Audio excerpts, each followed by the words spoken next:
There's a man whose silence is always filled by someone else's voice.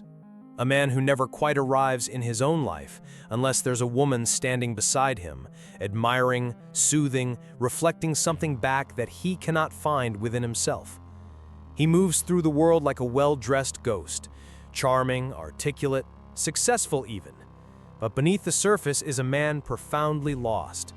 He does not seek love to give it, he seeks love to forget himself. And Friedrich Nietzsche saw him long before modern psychology tried to label him. Nietzsche, with his brutal honesty and unflinching gaze into the human soul, recognized this type, the man who turns relationships into mirrors, hoping they'll show him someone he can stand to be.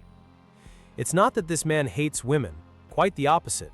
He adores them, too much even. He chases them not for conquest, but for refuge. Every new woman is a chance to rewrite himself, to slip out of the unbearable weight of self-awareness and into the comforting illusion that he can be healed by being seen. But this is not intimacy. This is anesthesia. He doesn't love women, he uses them.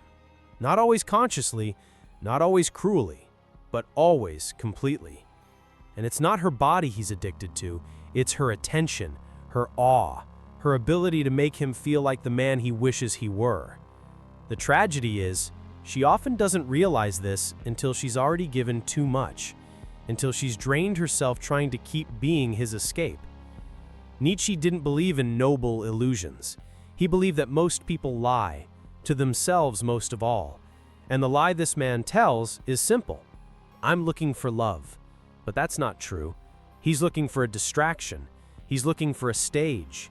He's looking for someone to complete a story he refuses to write alone. And when the woman begins to see this, when she grows tired of carrying both her needs and his unspoken pain, he begins to withdraw. He doesn't explode, he fades, becomes colder, less available, more critical. Because the moment she stops being the fantasy, he begins to resent her. He doesn't say it outright, but the energy changes. The warmth he once radiated now becomes a chill, a warning, you're no longer the dream. And this isn't just a pattern, it's a philosophy. Nietzsche would argue that this man has never confronted his own chaos. He's intellectual, perhaps, even poetic, but all of it is a detour around the abyss. He thinks feeling deeply is the same as facing oneself. It's not. Real confrontation with the self isn't dramatic. It's slow, humiliating, honest. It's waking up and admitting that you've built your identity around being wanted rather than being real. It's realizing you've confused intensity with intimacy. And that's where this man gets stuck. He wants to feel known, but only the parts of him he's curated. He wants to be accepted, but not questioned. He wants connection, but without vulnerability. And so he keeps running, from woman to woman, moment to moment, believing that if he just finds the right one, all the noise inside will quiet. Nietzsche would laugh at this illusion, because to him, the only way out is through. Not through another person, but through yourself, through the darkness, through the grief of who you pretended to be. Nietzsche's notion of becoming, Verdun, the endless process of self-overcoming, requires suffering.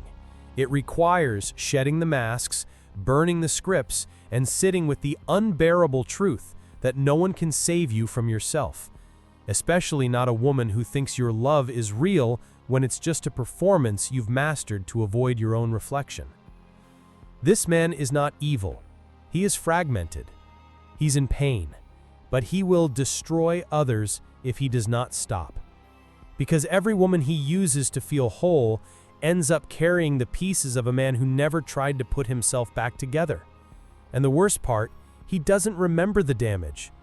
He only remembers the love, the rush, the poetry. He remembers her warmth, her beauty, her laughter, but not the nights she cried while he slept peacefully beside her, not the way she doubted herself because he grew distant without warning, not the exhaustion of being someone's lighthouse while they kept choosing the storm. He forgets because it was never about her to begin with. It was about the silence she filled, the identity she helped him imagine. And once she no longer served that purpose, she became unbearable, not because she changed, but because he could no longer pretend. Nietzsche saw that many people run to love for the wrong reasons. They run to avoid themselves, to bypass the void that opens when life feels meaningless. But love cannot carry that weight. No one can. And when you place that burden on another human being, you doom the relationship from the start.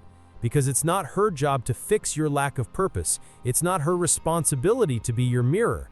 She can hold space for your becoming, but she cannot do the becoming for you. And so the man who uses women to escape himself becomes a repeat offender. His relationships start with awe and end in silence. He's always disappointed, always misunderstood, always on the edge of emotional collapse, but never quite willing to go all the way in. He romanticizes the idea of a soulmate, but he doesn't even know his own soul. He talks about depth, but swims in the shallow end of emotional maturity. And until he stops, until he finally breaks the cycle, not by finding her, but by confronting himself, he will never know love. He will only know longing. What Nietzsche understood, and what many men still avoid, is that the pain of isolation is not the worst pain a man can feel. The worst pain is the self-betrayal that grows in silence, the feeling of performing your way through life while your soul withers underneath the applause. That's the core wound of the man who escapes into women. He doesn't fear being alone, he fears being alone with himself. Because in that silence, there are no eyes to impress, no body to cling to, no smile to validate him. Just the mirror, and he's terrified of what he'll see. He then builds his life like a theater, carefully curated scenes of strength, intelligence, charisma. He becomes the kind of man other men envy and women desire. But what they don't realize is that he's building cathedrals over fault lines. He's mastered charm because he never mastered truth. He's fluent in seduction, but illiterate in sincerity. And when the curtain falls, when he's no longer performing, he has nothing solid to stand on. That's why the moment things get real in a relationship, he panics. When she starts asking the hard questions, what do you actually want from this? Who are you when you're not needed? Do you even know how to love without running? He grows cold. Not because she's wrong, but because she's right. And now the mask is cracking. Nietzsche never believed in comfort as a path to transformation. He believed in confrontation, radical, merciless confrontation with the truth of your own nature. And the truth here is brutal. Most men who use women to escape themselves were once boys who learned that being desired was safer than being known. They were rewarded for performance, not presence. They were admired for strength, not vulnerability. And over time, they learned that intimacy wasn't something you built, it was something you earned by being impressive enough. So they chased connection, like a prize, not a partnership. And even when they found it, they couldn't hold it, because they didn't feel worthy of it. Not really.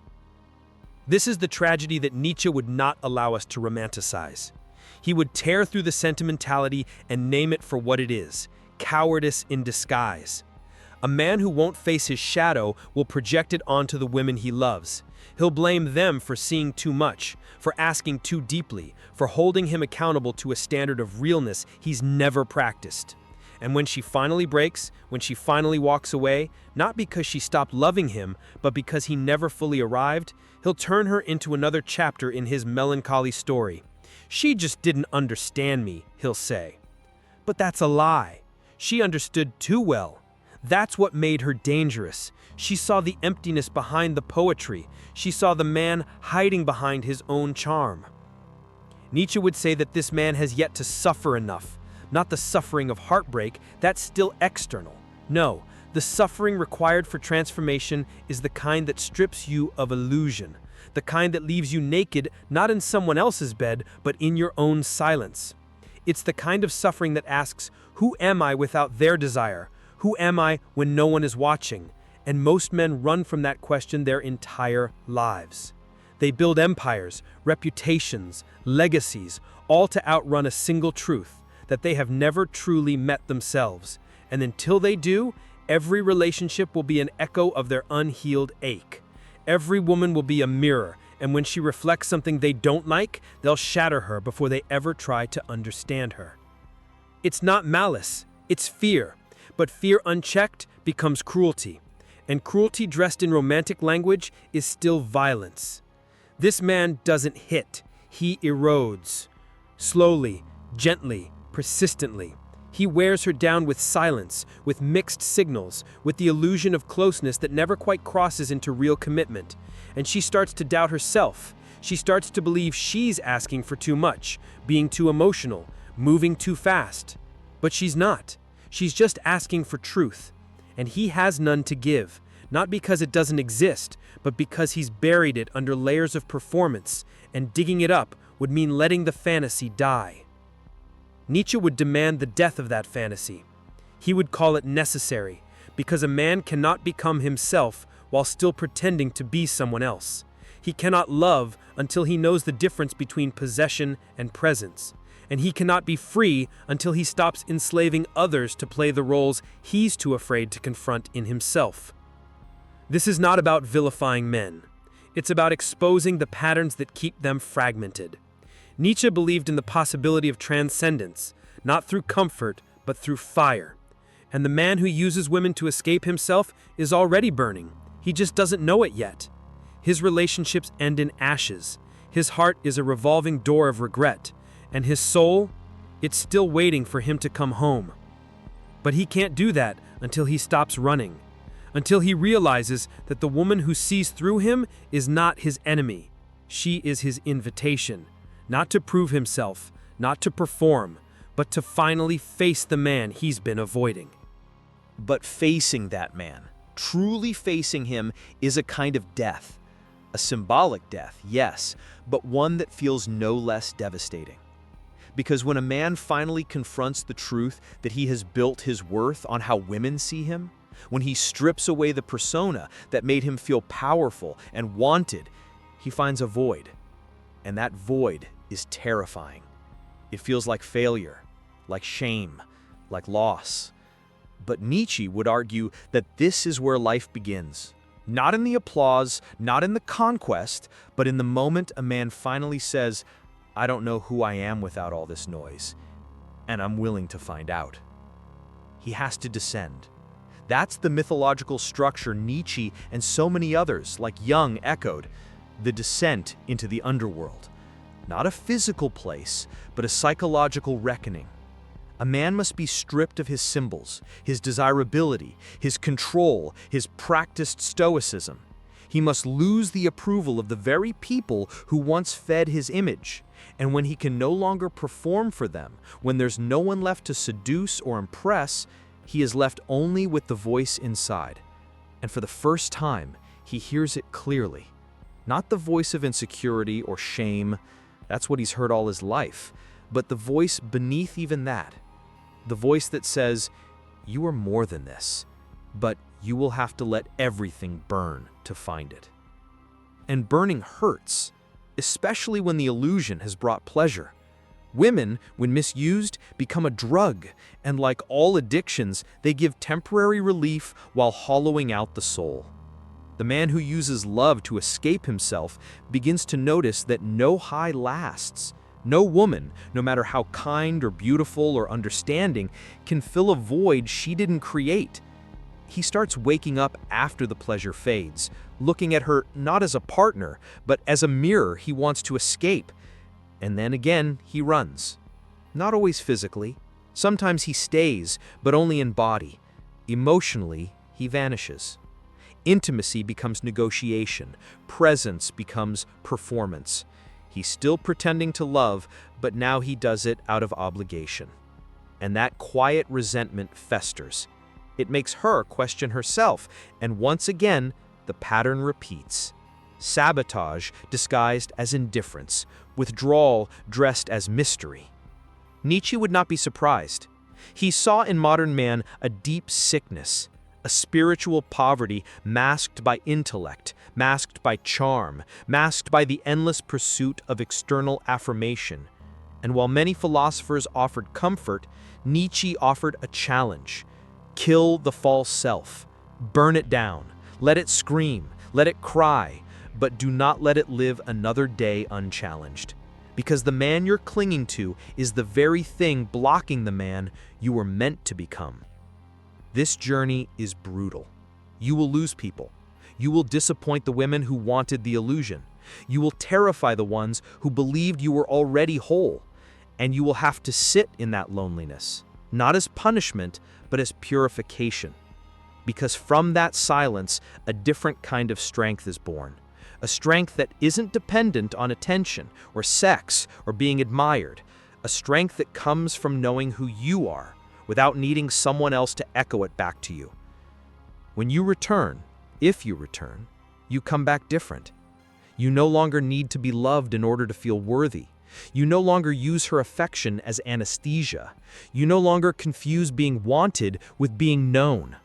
Instead, you bring your whole self, the scared boy, the arrogant performer, the addict of attention, and you place them all on the altar of truth. And from that honesty, you build a new way of loving, one that is rooted not in validation, but in presence, one that says, I see you, and I'm not using you to hide anymore. I'm here to share the fire I've walked through. That man is rare. He is forged, not born, and many will never become him. They will keep orbiting around intimacy like a planet afraid to touch the sun. But for the few who are willing to endure the death of the false self, who are willing to stop using women as bandages and instead offer themselves as builders, a different life emerges. A life of substance, of depth, of sacred partnership. Nietzsche wouldn't give you a 5-step plan. He wouldn't coddle you, but he would respect you if you chose the harder road. If you chose to suffer, not for its own sake, but to carve out the space where the real you can finally breathe, and perhaps love, not as an escape from yourself, but as the most honest extension of who you've become.